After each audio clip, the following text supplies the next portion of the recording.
in a lot of the stories, either an extremity is being cut off or the person dies. Yeah. And I mean, as a kid, you knew he just drowned or he just burned to ashes. But it was like, okay.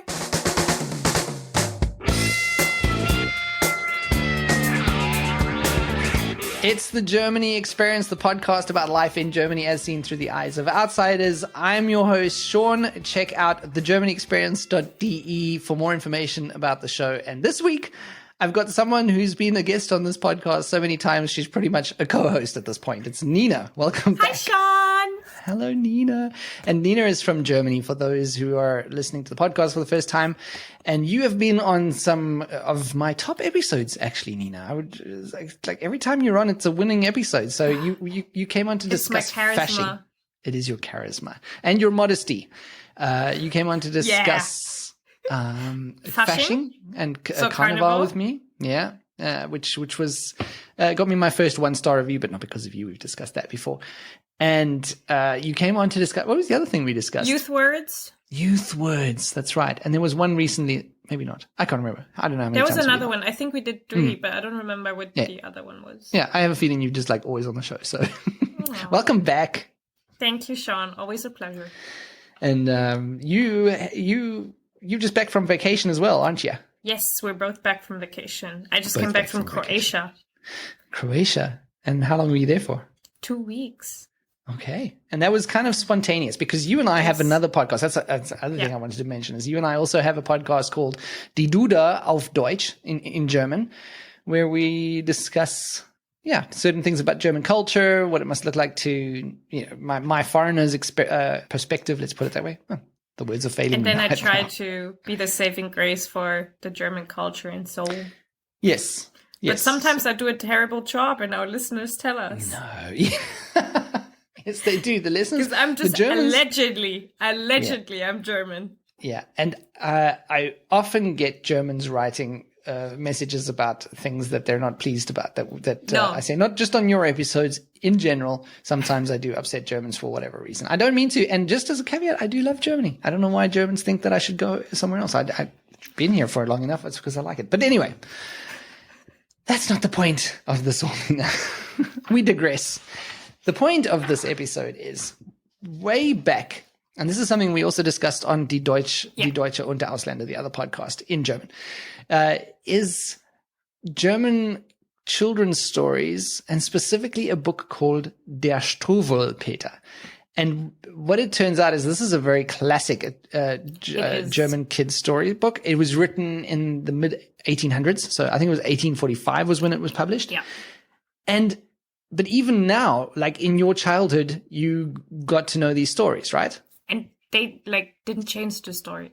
Now I think I read something because it's not politically correct. Oh yeah, we're going to get to that. To that. But in my time, it was the exact same stories that they told 150 years before. It's just, you got to change with the times, people. We're a progressive folk. Yeah. One of the things I do like about it is that it's kind of an anachronism because you can see what things were like at that time and what the viewpoints were like. And it probably was, there's one story I'm thinking of in particular, it probably was progressive for its time, but the story by today's standards is still like, whew, okay. But we're going to get to that. But to be honest, as a kid, it didn't faze me. Yeah, but that's the thing. As kids, I don't think you always realize. Oh, I did not. No, no way. Mm-mm. But it didn't faze you because some of these stories are kind of brutal. Did that not disturb you as a kid? Yeah. No. I mean, in a lot of the stories, either an extremity is being cut off or the person dies. Yeah. And I mean, as a kid, you knew he just drowned or he just burned to ashes. But it was like, okay. Well, clearly, it's not having the effect that it's supposed to have on kids. Because I can tell you, I was pretty disturbed by some of these stories when I read them. They're absolutely horrifying. And actually, how do you read these two? I mean, I grew up and it turned out kind of fine, I guess. But we come from a different generation. Okay, you're a little younger than me, but we're still a different generation to now. Back in my day, in South Africa, we didn't have seatbelts. I can remember we used to drive around without seatbelts. We used to climb all around the back seat and into the back of the boot area, the trunk and so on. We didn't care about that stuff. So it was different. And parenting was a little different as well. And apparently in 1845, it was very different. Yeah. So the whole reason, the background of these stories is these stories were never intended to be a book. So they're not fairy tales. They weren't told to children for generations. It was, I think, a doctor that wrote and illustrated these stories for his kids for educational purposes. And all the other parents saw these stories and they're like, you gotta publish this stuff. That's This is great parenting. That's right. There. So, and of course, so the way that the way that I got to know this, I'd heard of the word Struwwelpeter before, but I didn't actually know any of these stories. And then you sent me, as you often do, some fun stuff from TikTok, because I'm not on TikTok. I'm your eyes and ears. You're my eyes and ears on TikTok, and every now and then I get a funny video from TikTok. And there are these two guys. I think they're Americans, and if you don't follow them, one of them have to. I don't know if he's like me, half German, half American, or if he's like just of German origin. But one of them is like the German part, and the other one is the dumb American part. Yeah. And then they make they're called Kelvin and Habs, by the way. Great TikTok. Just follow them. They're fantastic. They're fantastic. So they either make fun of German fairy tales, children's stories, nursery rhymes, songs you sing to kids. Or their newest thing is he turns into this evil German by putting on sunglasses. Also very hilarious. They're very funny. You have to follow them on TikTok because they're brilliant. They're brilliant. Amazing. And the video that you sent me was these two acting out one of the stories in Struwwelpeter. So Struwwelpeter is a character in the book, but then there are a number of different children's stories in the book. Yeah. And they acted out one called... almost all of them out. Oh, really? They've done others? Yeah, they have various... Yeah. So I need to go and have a look at that. But the one that you sent me was Paulinchen. It was the story about a girl who gets told not to play with fire. She does play with fire, and then she burns to death. Because that's the way these stories in Struwwelpeter go. So she literally ends up just being a pile of ashes, but her shoes are fine. And there were like cats in the story that tried to warn her not to do it, and then eventually... Maus, die zwei Katzen, something like that. Genau, exactly. So that's that, and then that got me onto it, like, wow, what story is this? And I looked into it. And I ended up buying the book because I love the concept so much. And the one that I've gotten is apparently a reproduction of the one that was produced in 1917. Yeah, same illustrations. Same colors, and the same unchanged stories. So the book was originally published in 1845. The guy that wrote it was Heinrich Hoffmann. And as you said, Nina, these were supposed to be lessons and warnings for children. And this is what Wikipedia says. Hoffmann wrote Struwwelpeter in reaction to the lack of good books for children. Intending to buy a picture book as a Christmas present for his 3-year-old son, Hoffmann instead wrote and illustrated his own book. In 1845, he was persuaded by friends to publish the book anonymously as Lustige Geschichten und drollige Bilder. So funny stories and what's drollige? Interesting pictures? Like cute. No, drollig is more like cute. Okay, they're cute, I guess, when they're not depicting someone losing a thumb or getting birds alive. The pictures are fine until someone dies. Yeah, the pictures are fine until someone dies. My favorite kind of kids book, really, when you can describe it like that. Yeah, so So the reason he wrote it was, as you said, to teach his children lessons. And I can see the point of these stories maybe 130 years ago, because like if you live in a wooden house, like many people did back then, you don't want your kids playing with fire.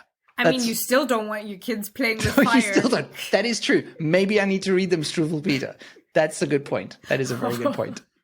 I don't live in a wooden house, and I do think that I want my kids not to play with fire.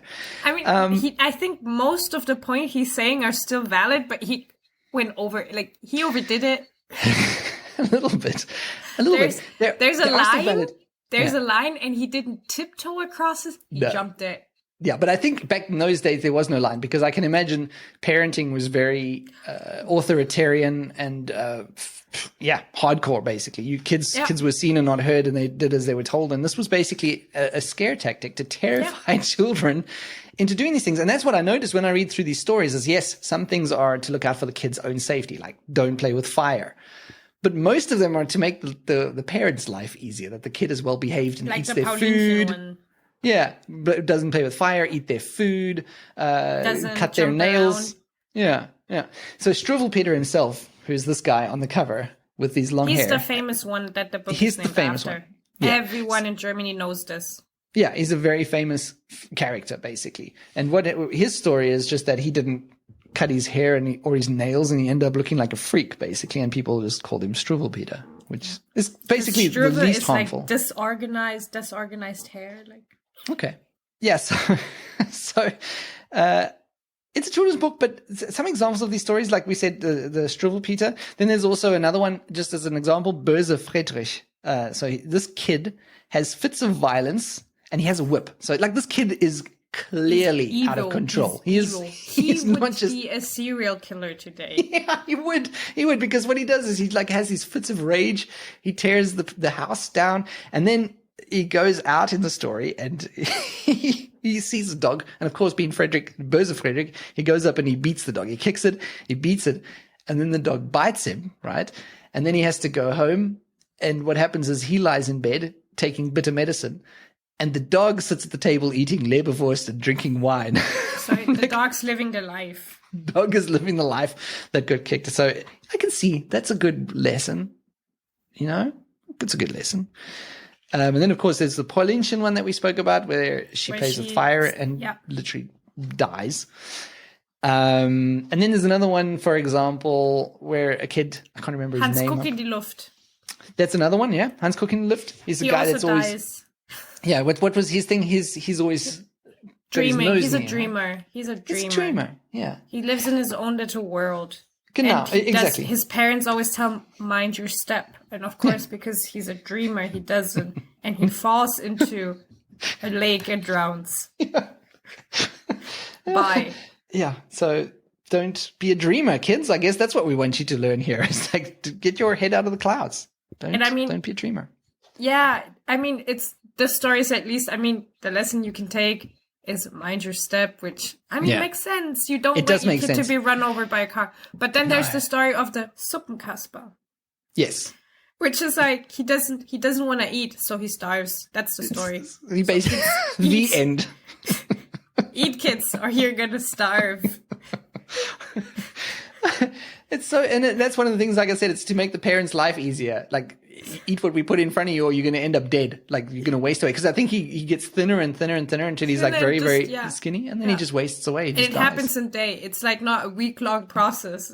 It's one of the shortest stories in the whole book. It's basically, he doesn't want to eat, and then he's dead. So, yeah, that is, okay, you know, a little brutal way of terrifying your kids, but sure. I mean, there's also the thumb sucker.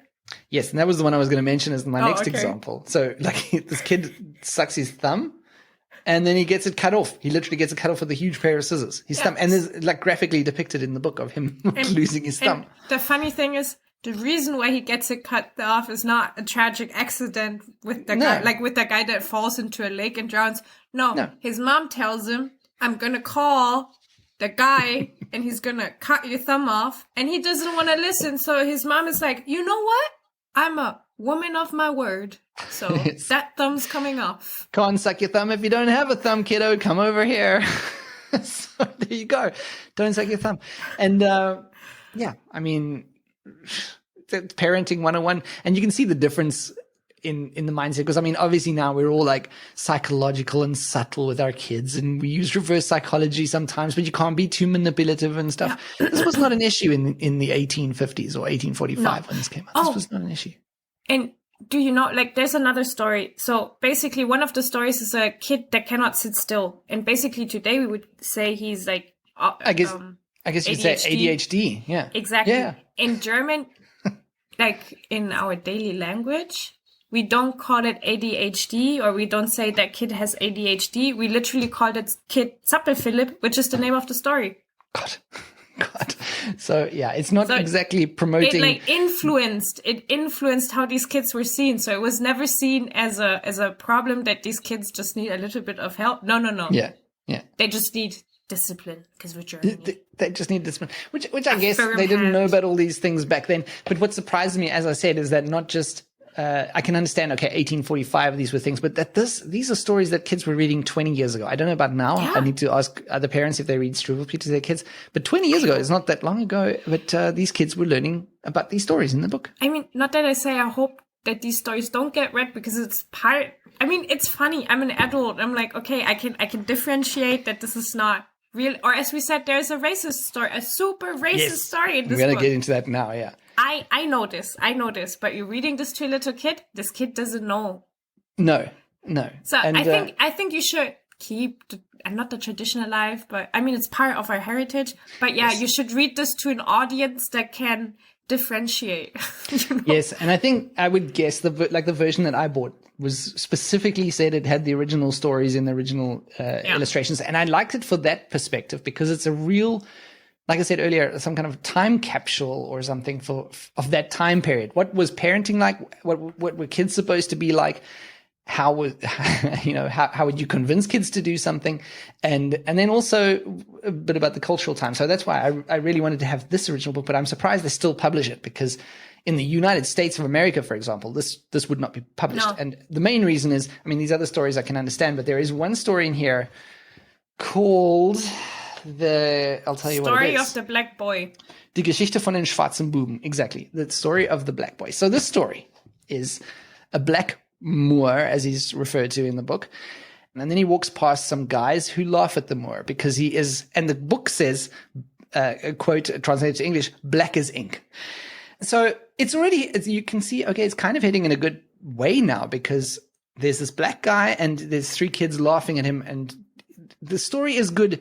Let's put it this way: the heart is in the right place, and I think it might have been progressive for 1845, where he was saying, "Don't laugh at black kids or people who are different to you." But then the way he teaches this lesson gets a little messed up because he then goes, Saint Nicholas comes into the story somehow, and he Saint Nicholas says, "Don't laugh at the black kid," because which is a good lesson.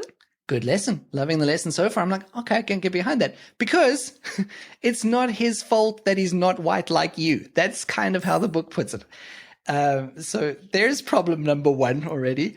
And then to teach the boys a lesson, he dunks them in black ink so that they are black as well. So the punishment for laughing at a black kid is to be black.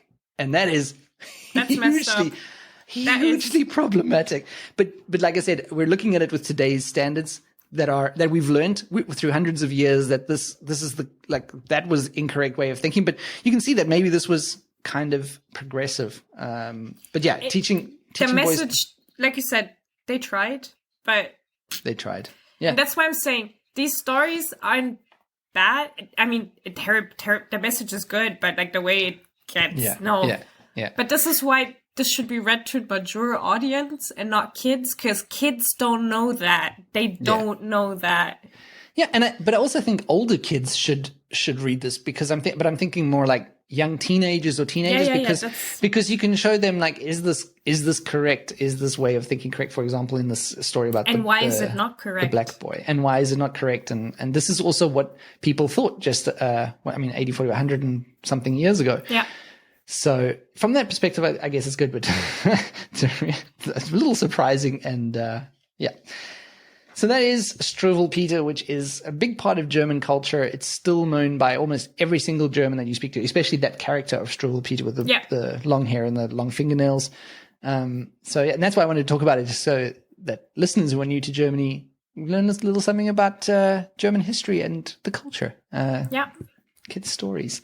And of course, Germany is also known for the Brothers Grimm, which are just as brutal. Some of these like stories. The Disney stories. Oh. I mean, the Disney stories have their own problems. PG-0 version of the real stories. Yeah. And I mean, the Disney versions... Let me tell you, there is rape, there is murder, there is blinding. Yeah. It is hardcore. And I mean, and even the Disney versions are problematic as well. If you like always princesses needing help and getting kissed while you're unconscious, it's not necessarily the kind of things we want to be promoting. Kissed. And at least they're really being kissed. Yes. So, in case our listeners don't know this, in the original version of Sleeping Beauty, which is not a Brother Grimm story. Not originally, no. Not originally. They stole it from the French. In fact, I think they stole a lot of things. They collected a lot of stories that were orally told. Yeah. But in the original story, she's asleep. The prince has sex with her while she's asleep, and she doesn't wake up because she's being kissed. She wakes up because she's giving birth to twins. Oh my God. And then I think she comes, I don't know how exactly it ends, but it's something like she goes to the castle of the prince and he doesn't want to claim fathership, great guy. Yeah.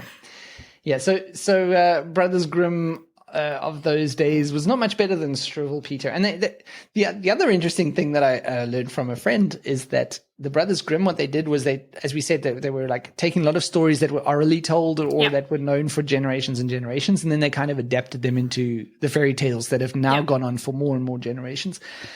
And they had a first draft or a first version of a lot of these stories with parents doing horrible things to their children. And it didn't quite fly. So they made it that the villains are generally always stepmothers or stepfathers. Yeah. It's always the stepsisters in Cinderella or the stepmother in Snow White that wants to send her away. And it was interesting that they actually changed that to be stepmothers because people wouldn't necessarily believe that parents would do such horrible things to their own kids. And second of all, they wanted to go easy on the kids and say like, okay, don't worry, your parents are not going to do this, but your step-parent was. I'm like, what about people with step-parents? What are you doing, Brothers Grimm? and the other day I had to explain to my daughter, because she was playing a game with her dolls, and then she's like, and this is the stepmother, and she, Zeus Berza, she's evil. I'm like, what? What?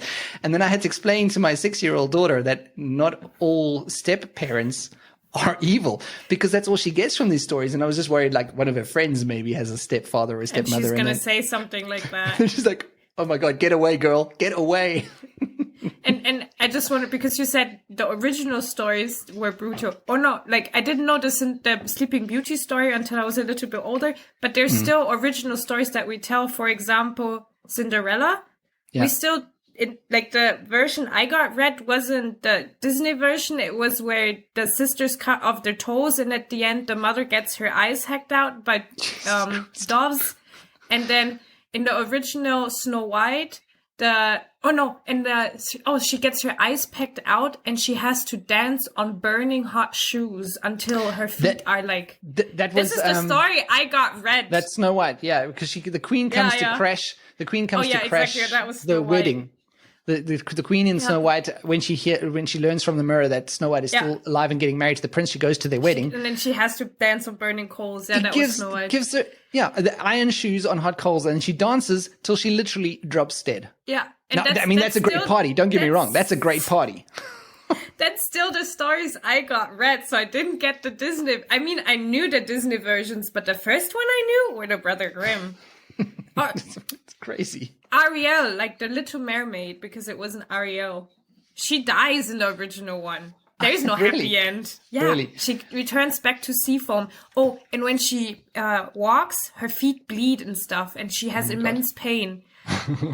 But I think that Ariel was a Danish. I think it's Hans Christian Andersen. That was her. Yeah, but these stories